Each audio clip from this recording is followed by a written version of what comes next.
because anger and frustration and control and hatred and envy and jealousy and insecurity and unworthiness and guilt and shame and suffering and depression, those are all derived. Those are emotions that are derived from the hormones of stress, and psychology calls those normal states of consciousness. Those are altered states of consciousness, because in stress, the physiology is that we're knocked out of homeostasis, we're knocked out of balance because we're perceiving some threat, some danger, some emergency. And so the stronger the emotion you feel to whatever stressor there is in your life, the more you pay attention to it. And so in time then, you have to keep your attention on all the important elements in your life. So you sit down to do a meditation, and when you're living in stress and you're living in survival, there's only 3 things that are important in that moment. Your attention is on your body because you got to preserve it. Your attention is on something in your environment, and what's in your environment? People, objects, things, places, and you're very preoccupied with time. And when you're in stress and you're in survival, the brain goes into a default mode, and it's naturally trying to predict the next moment based on what it's learned in the past.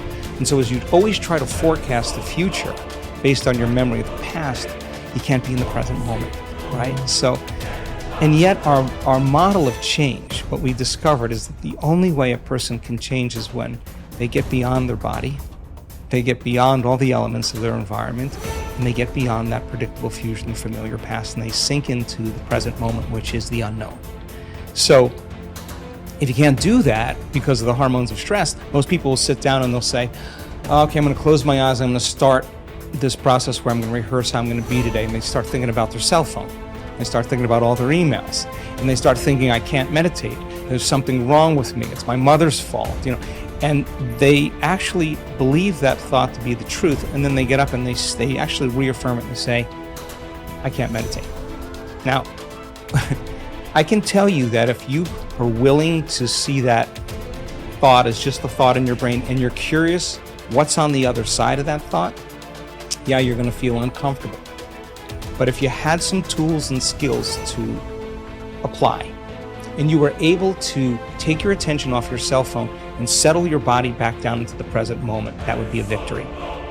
And then your body would say, come on, you gotta feel a little frustration now, you gotta be impatient, you gotta be judgmental, come on, that's what you always think, that's how you always feel.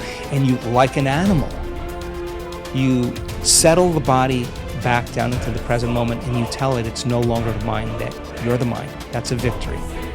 Then the body says, hey dude, you're super busy, you got a lot of things to do, you got a lot of people to see, you got a lot of places to go, you got a lot of things to do, and you've been doing the same thing every day. Your body's going to want to get up and do something. You're going to want to quit because your brain's telling you that you can't do this.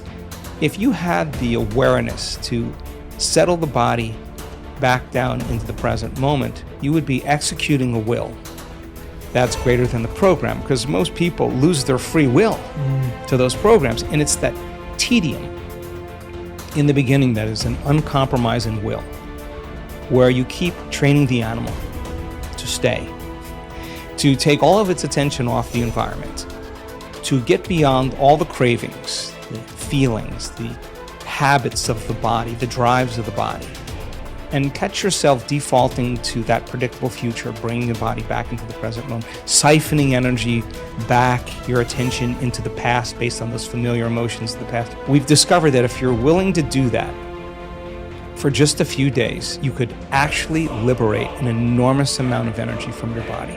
You go from particle to wave, from matter to energy, and you're literally transmuting those limited emotions into elevated emotions, and something really beautiful happens if you're willing to fire the crucible and sit through that long enough. All of these emotions move, that energy moves right up into the heart, and a person starts falling in love with life. They start feeling this state of gratitude, this gratefulness to be alive, this ineffable word of relaxed and awake. And something really magical happens when we've discovered this little simple thing. When that energy makes it to the heart, there's only one place it wants to go, and it goes straight to the brain. So the person starts relaxing into their heart when they feel this feeling, and the more they relax into the heart, the more their brain all of a sudden starts becoming aroused. And they start going into these elevated gamma brainwave patterns. Now, gamma is not unconscious. Gamma is actually super conscious. It's actually super aware. You're outside the program now. So when that occurs and the brain goes into gamma brainwave patterns, what we discovered is it's not a little gamma.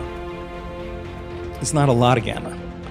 It's not a whole lot of gamma. It's a supernatural amount of gamma.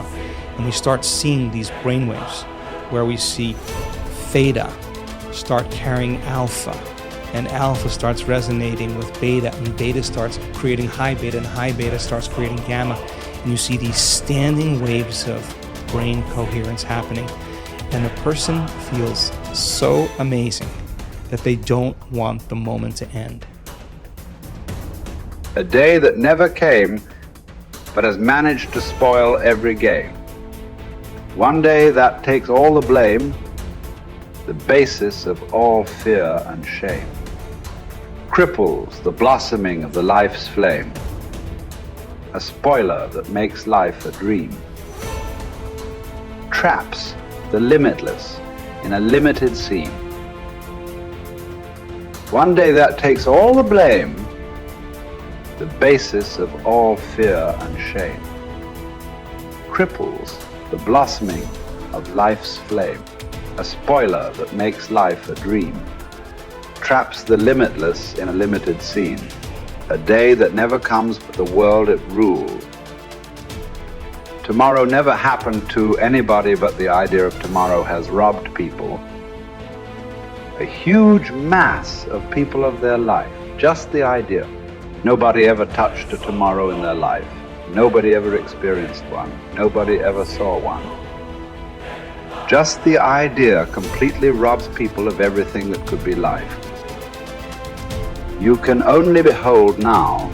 You can never behold tomorrow. Not because it's out of reach, because it doesn't exist. You can only imagine tomorrow. You will never behold tomorrow. Never ever. But still, for most human beings, it is this, an idea. An idea whose time will never come. It is that idea which drives most people's lives, unfortunately. Even if you drive your life with an idea, even if you drive your life with an idea, you must drive with an idea whose time may come sometime, but this is an idea whose time will never come. But it still drives people. It still drives most lives on the planet. That is why most lives on this planet are not lives. They're just a bunch of thoughts, emotions, ideas, prejudices. Most lives are not a reality. They're just a psychological.